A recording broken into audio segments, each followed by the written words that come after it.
বারুদের স্তূপের ওপর দাঁড়িয়ে। একদিকে আমেরিকার নৌ অবরোধ আর অন্যদিকে ইরানের পাল্টা হুমকি।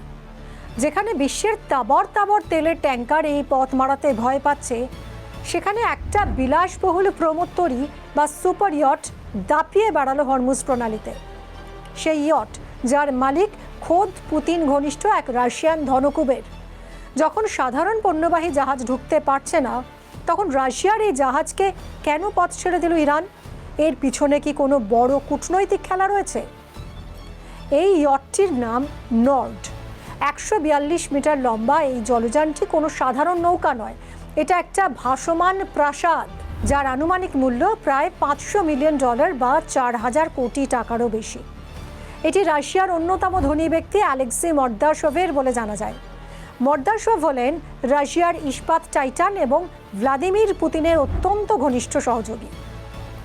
2022 সাল থেকে ইউক্রেন যুদ্ধের কারণে আমেরিকা ও ইউরোপ মর্দাশোভের ওপর কড়া নিষেধাজ্ঞা জারি করেছে, কিন্তু তাতে এই নর্ডের গতি থামেনি।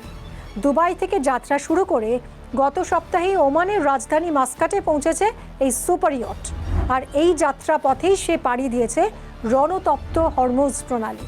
কেন এই যাত্রা এত গুরুত্বপূর্ণ? কারণ ডোনাল্ড ট্রাম্প ইরানের ওপর অবরোধ ঘোষণা করার পর থেকে এই জলপথ প্রায় মৃত। যুদ্ধের আগে এখান দিয়ে দিনে 140টা জাহাজ চলত, আর এখন চলছে হাতে গোনা কয়েকটা। বিশ্বের 20% জ্বালানি তেল এখান দিয়েই সরবরাহ করা হয়। এখন এই সংকটের কারণে বিশ্ববাজারে তেলের দাম ব্যারেল প্রতি $109 পৌঁছেছে। আমেরিকা এবং ইসরায়েলের ভয়ে যখন বিশ্বের বাণিজ্যিক জাহাজগুলো এই পথ এড়িয়ে চলছে, তখন রাশিয়ার পতাকা লাগানো নর্ড অনায়াসে এই বিপজ্জনক এলাকা পার হয়ে গেল। এর কারণ খুঁজতে গিয়ে উঠে আসছে তেহরান এবং মস্কোর গভীর সম্পর্কের কথা। ঠিক যে সপ্তাহে নর্ড হরমুজ পার করলো, সেই সপ্তাহেই রাশিয়ার সেন্ট পিটার্সবার্গে পুতিনের সাথে দেখা করলেন ইরানের পররাষ্ট্রমন্ত্রী আব্বাস আরাগচি। পুতিন ইরানকে সরাসরি সমর্থন জানিয়ে বলেছেন, আমেরিকা ও ইসরায়েলের চাপের মুখে ইরানের মানুষ বীরের মতো লড়াই করছে। আরাগচিও পাল্টা কৃতজ্ঞতা জানিয়ে সোশ্যাল মিডিয়ায় ছবি দিয়েছেন। রাজনৈতিক মহলের মতে এই কৌশলগত বন্ধুত্ব বা স্ট্র্যাটেজিক রিলেশনশিপের কারণে রাশিয়ার জাহাজগুলোর জন্য হরমুজ প্রণালীর দরজা সব সময় খোলা। যেখানে পশ্চিমী জাহাজকে আটকানো হচ্ছে, সেখানে রাশিয়ার ইয়টকে দেওয়া হচ্ছে গ্রিন সিগন্যাল।